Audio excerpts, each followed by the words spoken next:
I'm going to invite some other people out to the stage to join me and join us, who had a hand in Carmilla. First, I'd like to invite out Stephanie Wacknine, who was the producer and kind of the allspark, or whatever you call it, who came up with this idea and put the wheels underneath it. Steph, you want to come out and join us, please?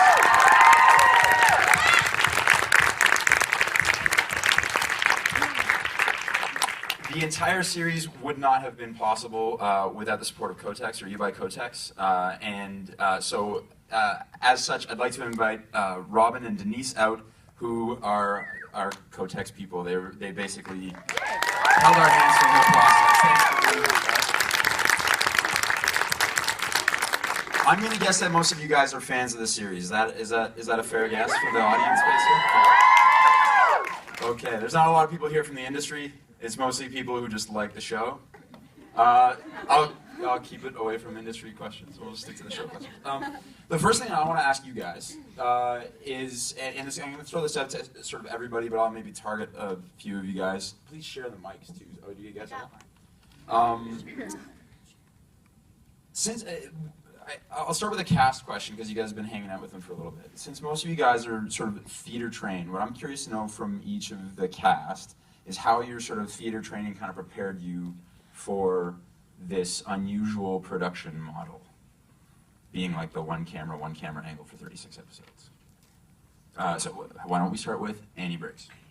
Oh, great. Okay. Hi. Yeah, I would say in terms of sort of the prep work that goes into any given character, it didn't differ that much for me. It was actually quite similar, all that character work. But then when we actually got on camera, the theater training definitely kicked in. We were shooting each episode in one take, which is completely different from normal film or TV work. So, you know, if anything during any given take went awry, it was sort of on us, as you might do on stage, to hopefully save the take if you could, to keep things moving. I would say just the pressure of having, like you would on stage, having to do a scene from beginning to end in front of an audience. We basically had that set up on camera. And then, as we talked about earlier, having the one camera, so there was no option of you know, doing different angles or close-ups on any of our faces. Spencer talked to us a lot about when we were closer to the camera, giving a more cinematic performance versus when we were further back, towards the back of the room, having to sort of do a more theatrical style of performing in order to deal with that difference. So yeah. At least since you were sitting close to the camera most of the time and had to be kind of the cinematic one out of everybody in the room, Will, it's funny that you guys are sitting this far apart, because that's kind of how you guys were in most of the episodes. Will was always at the back, I'm sure you guys know this, and Elise was always at the front. So can you talk a little bit about what that was like and how you had to change your performance when you moved away from the camera? I didn't think of it all that much, because I had a million other things to focus on, like talking for a long time. For me, like, the theater training really came into play with doing like one long take.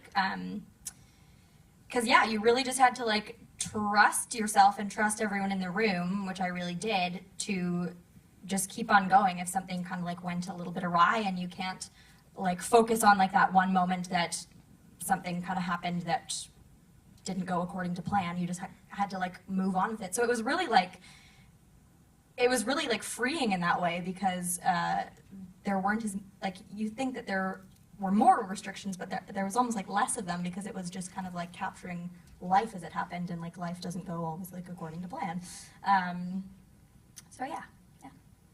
Sharon, you have a very unique perspective on the whole thing, being the tallest member of the entire cast. Yes. Can you talk a little bit about what that was like? So, like when we were shooting some of, like a lot of the time, I remember having a director like, can you step a little further back, Still can't see your head. Can you step a little further back? Can you talk a little bit about what it was like having to manage yourself for such a tight frame? It was a little difficult at first, because not only is there the restriction of one camera and one room, but I am restricted to the back half of the room when I'm standing, so it's kind of like my stage was a lot smaller. So I had to learn to work with that. My haircut line was basically the end of the bed, so it was always just kind of like, can't see your face, can't see your face. Sit down. Sitting down, that was a great trick. That saved my face in lots of scenes. Yeah, but, you know, work with it, work with what you got. So Natasha, you kind of came to this, I mean, there's got to be a lot of pressure being the title character of a series. Can you talk a little bit about, talk to us about the pressure that you went through going through the production, but also like how you handled it and how you relied on your teammates to kind of pull through? Well, I was blessed with an incredible team, both in front of the camera and behind the camera. You know, something I learned in my 300-year life is that sometimes you just have to buckle down and do it. Just do it. Shut up and do it. So that was my approach to the whole thing. Yeah, I just didn't spend too much time, you know, stressing out. I just focused on my character, and I focused on the lines, and focused on my team, and focused on the fans, and yeah. Do you guys remember what it was like to have your first audition together? Because we were auditioning Vividly. for the 2 roles. Can you two comment a little bit about that process? My callback process was about 2 hours long. They auditioned me with about, I feel like it was like 10 different Lauras, who were all super lovely and really lovely actresses, but Elise and I were the first to go in together right in the morning, and then we were the first to go in at the beginning of the day. And it was magical.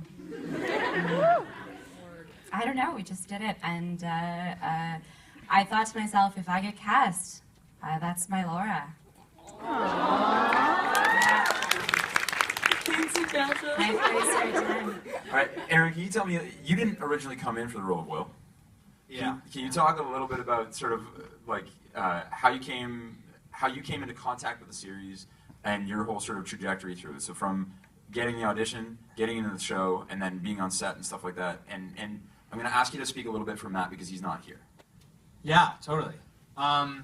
Well, I got the audition from my agent, and then I showed up to the audition, and I was actually auditioning for Kirsch, not Will. So then I auditioned, I got a call back, and I went to the callback, and I did that, and then I got a call from my agent saying, yeah, like they want to book you for Carmilla, and I was like, oh my god, awesome, that sounds great. And then they were like, but they want to book you for the role of Will. So I was like, they didn't audition me though, they just think I'm like a creepy guy. So I was like, that's weird, but okay, I'm totally down. We checked your references, that's why we went. Yeah.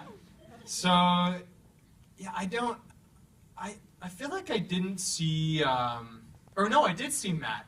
I saw Matt O'Connor, who plays Kirsch, at the audition, and it's weird because, and this happened to me before, I've been to auditions before where I've seen Matt, and I'm like, oh god, that guy looks like the role, he's totally gonna book it. And then he booked it, he did book Kirsch. So, that's what, yeah. So take me your first day on set. I mean, because there weren't that many. I mean, there was only 4 days for the whole season. Take me your first day on set, and what was it like? Because I mean, Will kind of is an observer, right? He hangs out at the back and he kind of sees it all. And in some kinds of ways, tell me what your observations were of what was going on while we were making the series, from your perspective.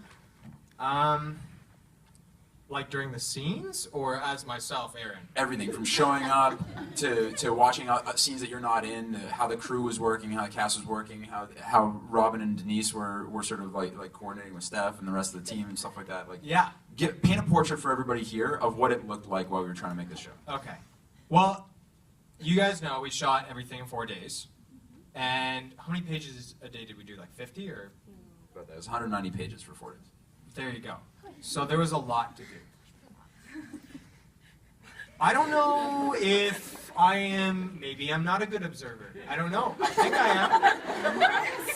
But it seemed very chill, which was Chill? really, yeah, chill. It was so hot. There was no air conditioning. Well, it was relaxed. Will, you've officially been usurped. Robin, why don't you tell us a little bit about what the You were the sweatiest. Start there, but then I'm going to ask you in a few seconds about sort of coming to the series and what you by Kotex sort of liked about the idea of Carmilla and stuff like that. But start right now by painting this portrait. What did it look like? What the making of this thing? Well, to start off, I don't have any type of experience being behind the camera, so that was pretty remarkable just to see everybody coming in. All the food that was out there and available to us was Really amazing. Non-stop These guys coffee, are which I pigs. appreciate. And then everybody was just so happy, and there was such a buzz. I think that was the most exciting thing is there was a buzz in the crew, and there was a buzz with all of them just had a natural synergy right away. And I'm sure it was partly to do with the fact that you would have been practicing beforehand. But they were all genuinely really excited to see each other. And even Aaron and Matt, when you guys arrived, and we had seen the videos beforehand of the auditions, and we're like, oh, that's gonna be Kirsch, and that's Will, and just excited to see it all come to life. The actual creation of it was quite funny because we were literally all cramped in a back room, and my job was turning on and off the fan. Okay, so it wasn't chill. No, it wasn't chill at all. Very important job on Poor that set. Elise was just dripping, and I we would would like have to to come and towel her down a bit. I would like to formally apologize for my armpit stains in episode 1. Okay, at least like your primary costumes were turtlenecks in every scene. No one can be forgiven for the smell of Can that I set. can I talk a little bit about my experience Yeah, on please. the very first day? Yeah.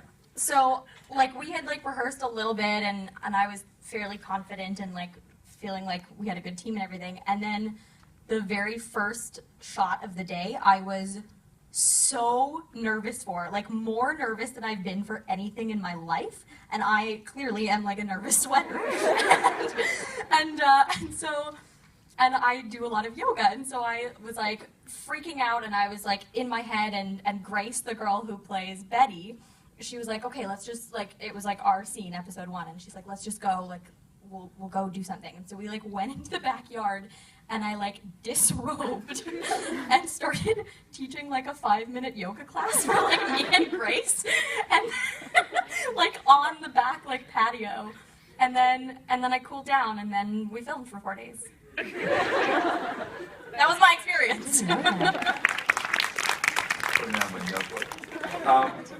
So I'm gonna sort of leap away from the cast for a second and get into the sort of genesis of the series itself. How you by Kotex came aboard and teamed up with Shift 2 and Smoke Bomb to make this. So Steph, I want to ask you, where did this come from?